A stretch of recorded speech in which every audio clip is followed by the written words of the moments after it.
What is going on, guys? Money Webby here, back again on Monday. Got two games here tonight.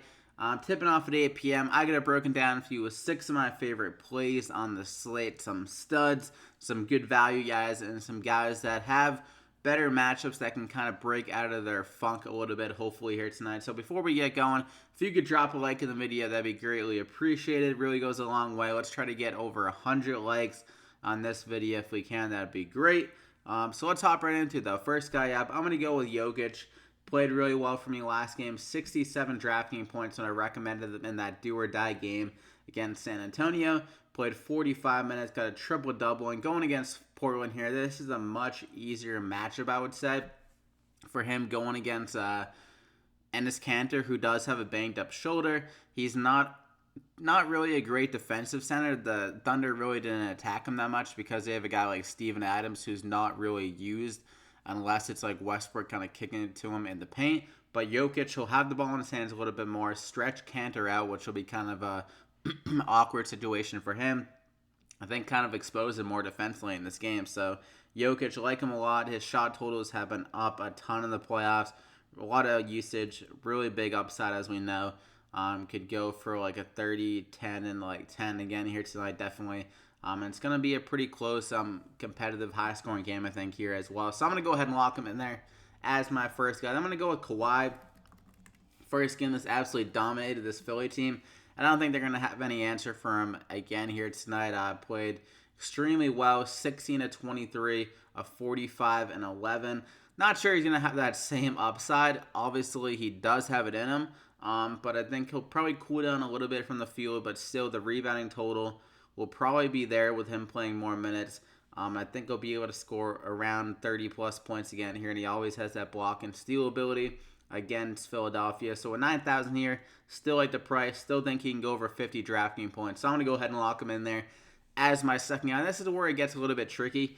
There's not many mid-range guys that I love that have like crazy upside.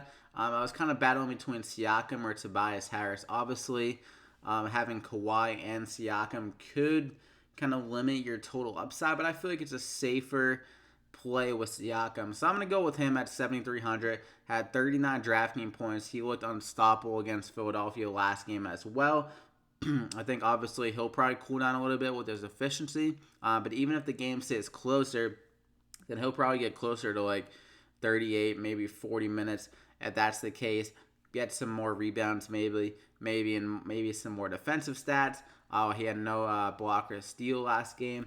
So going against Philadelphia here, their length is still going to be an issue against Toronto, and I think Siakam and Kawhi are going to be the main cogs of the offense this whole entire series. Lowry was pretty good last game, but the 76ers always have great defense on point guards. So I think Siakam and Kawhi back at home here in Toronto are going to put on another show and probably score for like between like 60 points between them again here. So I'm going to go ahead and lock him in there as my third guy. And I guess if Kawhi does struggle a little bit, then you kind of have the safety of Siakam backing him up and him going off, because I think at least one of those guys are going to have a really big game. For my fourth guy, Paul Millsap really struggled in the series against San Antonio, but that was a really bad matchup for him, I would say. Millsap can struggle against physical defense, more of a finesse power forward. But in this series against Portland, that's going to be the case. It's going to be against more finesse guys like Aminu, Mo Harkless, guys that aren't too physical. They kind of just beat you with their, I would say, with their footwork and kind of just really using their length. But I think Paul Millsap can body them a little bit more in this series, score a little bit better. He was really good against them in the regular season. In 3 games, averaged 19.3 points, 34 DraftKings points, and we're getting him at a good discount here at 4,800.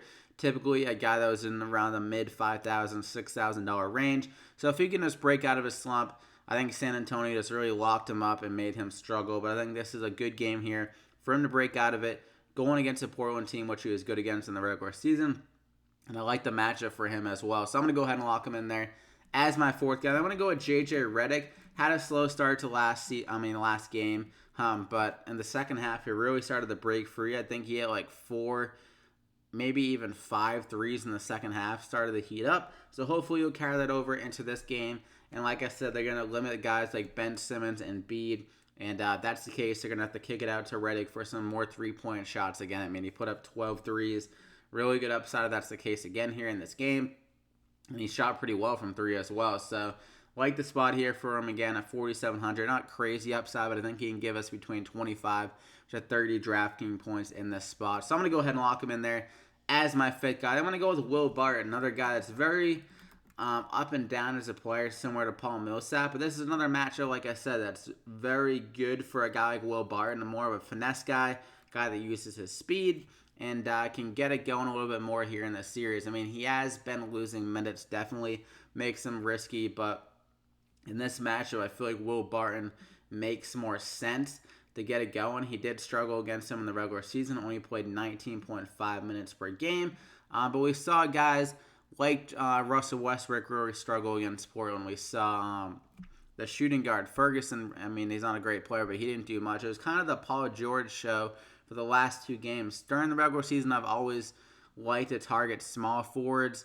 and kind of power forwards against the Nuggets, I would say. Their forward positions can be susceptible to breakdowns on defense. So I think Will Barton does have the ability here to score a little bit more. He's probably going to come off the bench again here, I would guess. And maybe he'll get it going against Portland bench players, which aren't great, really. So Will Barton has the upside. His downside is really bad, so that's one bad thing. But I think he can get it going here.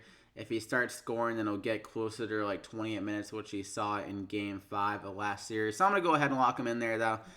Just a much better spot. The Spurs just really kind of got him out of his comfort zone against Portland here.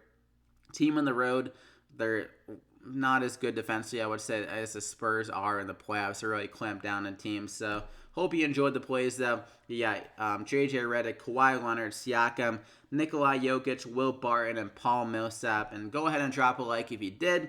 You can comment any questions you have down below. Like I said, the over 100 likes.